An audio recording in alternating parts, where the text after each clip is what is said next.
Hello, this is the Watchdog, and welcome back to Fun with Watches. If watches weren't fun, you'd only need one. Today we're going to review the Pagani Design PD1728 homage to Patek 5711 Nautilus. Hello, this is a second attempt at this review. A viewer pointed out that I was wrong about the movement of this watch, and they are correct. It is a Seagull ST6, not an NH35, as I erroneously say in this video. Rather than reshoot this entire video, I decided to simply add this disclaimer. Sorry about the mess. Let's start off with the wrist check. I'm wearing a Balgella B1902G skull watch, in case you just don't have enough skull paraphernalia. And Greg was wearing my WR 8849 homage to Rolex Daytona. Grogu asked Obi-Wan's Force Ghost how come he couldn't remember R2-D2 and C-3PO despite spending 4 years with them during the Clone Wars. He said he didn't say he didn't remember them, he just didn't remember owning them. But I'll never forget owning you over your stupid gotcha question. Alright, let's take a look at the watch. Pagani Design always comes in either like a snapper box or a box like this. I guess it really doesn't matter. Of course, we get the nicest cleaning cloth in the industry. And then the watch. And here it is. It looks a lot like a 5711, but look at it though. Is there something kind of off? The Patek 5711 Nautilus is one of the world's most coveted watches among high-end luxury watches. It proved so popular that Patek up and discontinued it since it seemed that was what everyone wanted. I guess it doesn't matter because you'll never see a Patek on this channel, 5711 or otherwise, unless I win the Powerball, which is very unlikely since I never buy tickets. This PD1728 is Pagani Design's first attempt at a 5711, and I'm kind of surprised as Pagani Design usually does a really good job of mimicry. This one, however, remains in that uncanny valley of looking a lot like a Nautilus, but something is a little off. I'll explain the differences during the review. The watch is 36 millimeters if you measure at the bezel, but 40 millimeters if you measure at this end of the case to the crown guards. It has a 43.6 millimeter lug to lug. Is only 11.5 millimeters thick, which is fairly thin for an NH35 powered watch. And the lug width does not apply, but it's 24.4 millimeters at the widest end length. And it weighs 129 grams on the supplied bracelet with 2 links removed. If you look at the bezel, here's one of the first things that kind of throws you off. If you look at the cutout of the bezel, it is very Nautilus shaped. But look at the bezel itself. It's perfectly round. It doesn't follow the shape. So it's kind of deceiving. You look at the dial and you kind of see the shape, but the bezel is not shaped that way. Then if you look at the base of the bezel, it's got edges kind of like a royal oak. So this is kind of an unusual bezel. It's not a Nautilus bezel, even though the cutout looks like one. Then the dial, that does look more Nautilus. We have the teak design, and then we have the words automatic on the bottom, no mention of the water resistance. You get 100. Then we have the Pagani Design logo applied, but not the words Pagani Design, which is kind of unusual too. But I think it kind of works. Then we have applied loomed indices, then loomed stick hands, and then there's no loom on the second hand. And there's no date.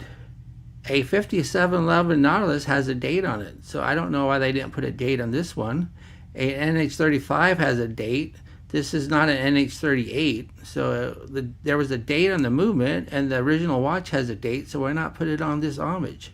I don't know why. I wish it had a date. I was at Sam's Club today wearing this, and I was trying to check how fresh the lettuce was, and I had to pull out my phone because my watch didn't have a date on it. Then also, look at the blue color. It's kind of not very deep blue. It's kind of a silvery blue. I kind of wish it was a little bit bluer. The camera makes it look even worse. Then we have a signed screw down crown. The crown action seems fine. Doesn't seem to be much of an effort to screw it back down. So good crown. But look at the crown guards. They're all one part of the case. And if you look at a real 5711, they kind of look like they're screwed on. So that's something a little different there. Then the crystal is a flat sapphire. And I don't know if there's AR coating or not, but it does a pretty good job of not reflecting. You can see through it just fine. Then let's go to the case, back to the case. I already explained the crown guards, but look at this end here. It's also completely part of the case. If you look at a 5711, it looks like there's a piece sticking up through this. So that's kind of different there too. And I've had that played-in 5711 homage, and it had something like that. So I'm kind of surprised Pagani Design didn't do that.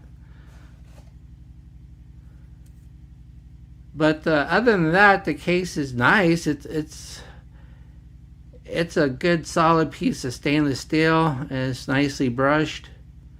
And I like it. It just doesn't look a lot like a 5711 case. Then when we look at the case back, we have a screw down case back. We have the Pagani Design name and logo, and then the model number.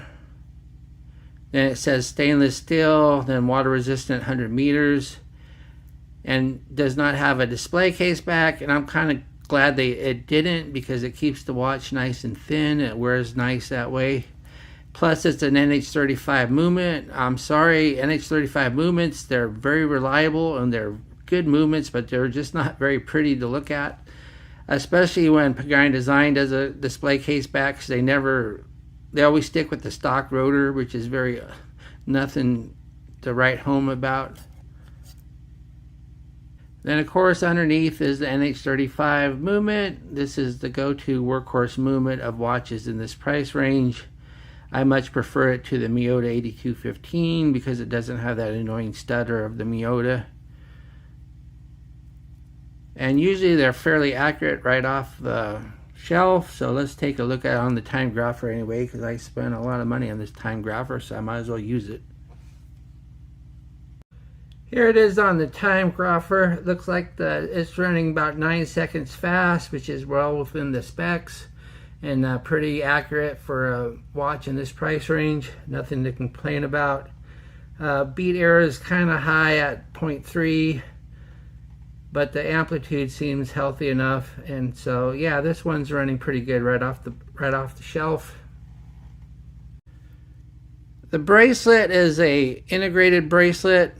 We got this, but it does have some articulation at the end link, not very much, and it's an H-link style with these center links, and looks like it's fully articulating. Yeah, fully articulating.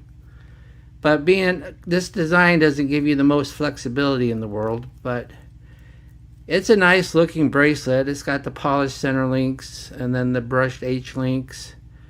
And the links are fairly short, so since it has a butterfly clasp, at least you can get a pretty good fit since there's no micro adjust or half links here. One thing though, I thought when I got this watch that it had push pins because they're so small, but they are not push pins, they are screw pins, and I broke 2 tools finding out the hard way that these are screw pins, and you're going to need a really tiny screwdriver for these, which is surprising because Pagani Design usually has fairly big screw pins, but of course the bracelet design, they kind of have to go with these tiny ones. It's not near as thick as an oyster style. Then I kind of wish they would have stuck with push pins. I don't see the need of these tiny little screws, but that's fine. A lot of people prefer screw pins to push pins, so that's something it's got going for it. I guess I can't make it a negative. Then we have a butterfly clasp, and it's instead of a push button, it's a friction, and then it has this little fold over here, which is like the real thing. And this fold over is signed. One thing though, Pagani Design was perfectly happy making a bezel and case that was kind of like a Nautilus, but not quite. So I kind of wish they would have just went with a push button clasp, because that just would have been much easier, even though the real Nautilus has a fold over like this and a friction clasp. But I mean, that's fine. It's not a big complaint. Not a gripe and groan anyway.